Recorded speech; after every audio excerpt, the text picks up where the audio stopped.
I hope you'll pardon me for taking up any more of your time than I intended. There was originally supposed to be another speaker here helping me, but she couldn't make it out today. The speech was written by myself and Adriana Coates, and I'll be speaking on behalf of both of us.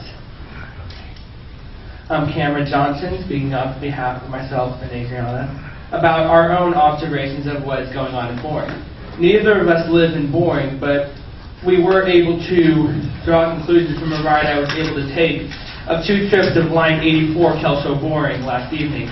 The conclusion is that perhaps the reason ridership is so low and people are so angry could start with what an utter catastrophe Line 84 is in the first place.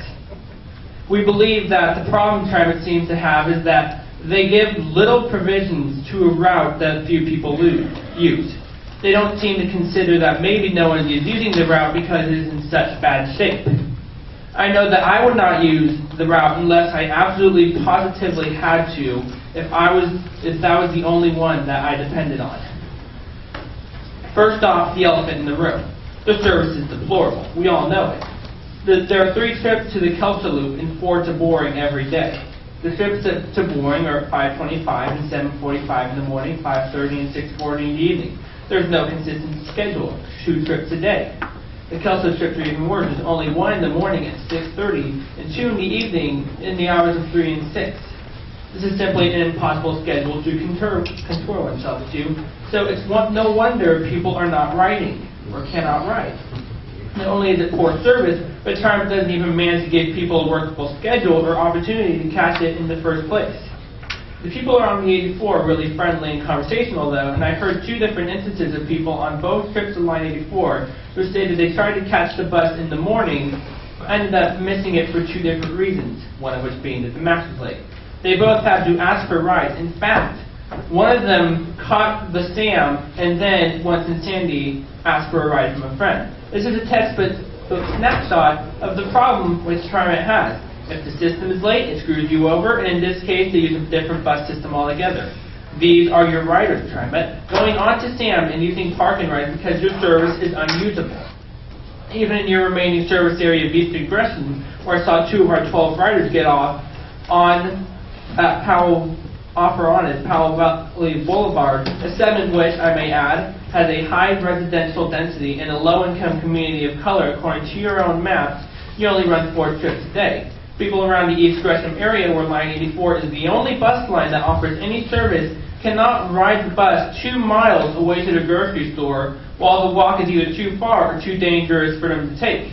How is the situation going to grant better ridership? Transit, you are pushing your riders away as I speak. You are showing Boring that you can't take care of an explicit part of your own system, and it's certainly in no shape to take care of them and their riders.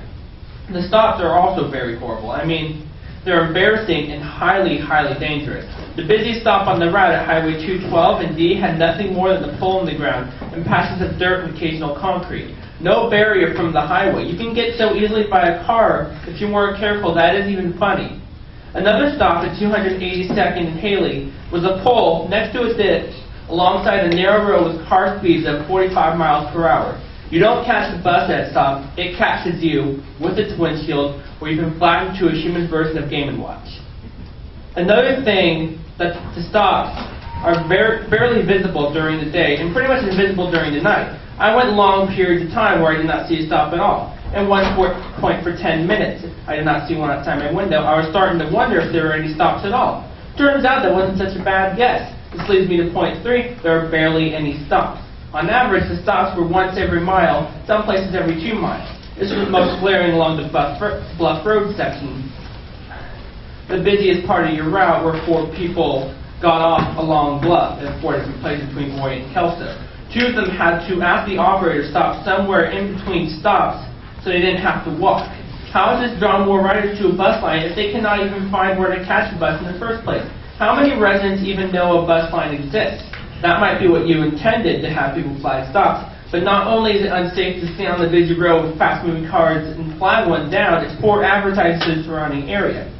And given that there are only 3 trips to the area, and a stop maybe once every mile, should you be lucky enough to spot it, I'd be surprised if half the area Line 84 serves even knows that the route exists except for when they have to pay taxes for it.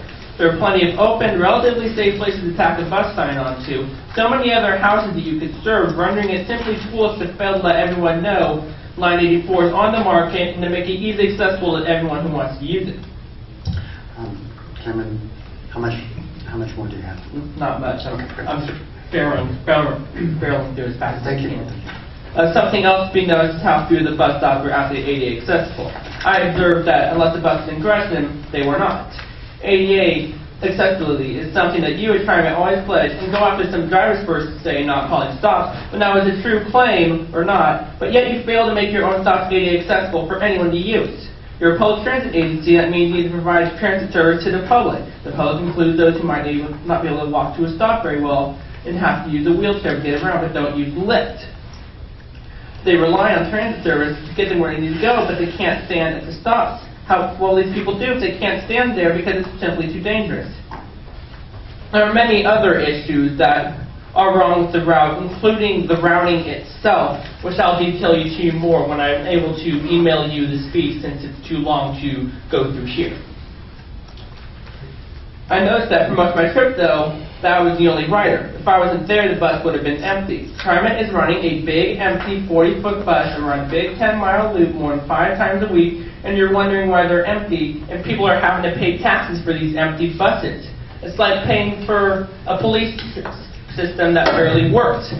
That wouldn't apply at all, and yet they're having to pay for a bus that is absolutely useless and is an absolute failure by design. And that's why I can presume boring wants out, because they cannot use the system and they still have to pay for it. I'm sorry I couldn't get through more of this speech. I did not have the allotted time that the others were given. But I will be sure to email it to you another time so you can keep it in mind when you get further into the decision. Okay, sure. One question. Are you for withdrawal or opposed to withdrawal? I am opposed to withdrawal only because I think that TriMet should be able to at least give some decent service to this area. Even running it an hour during rush hour would almost triple the amount of service you give out to this area. It shouldn't be that hard for you to be able to provide service to an area that it needs to get this bad before you get the message. Thank you. Laura Pagden.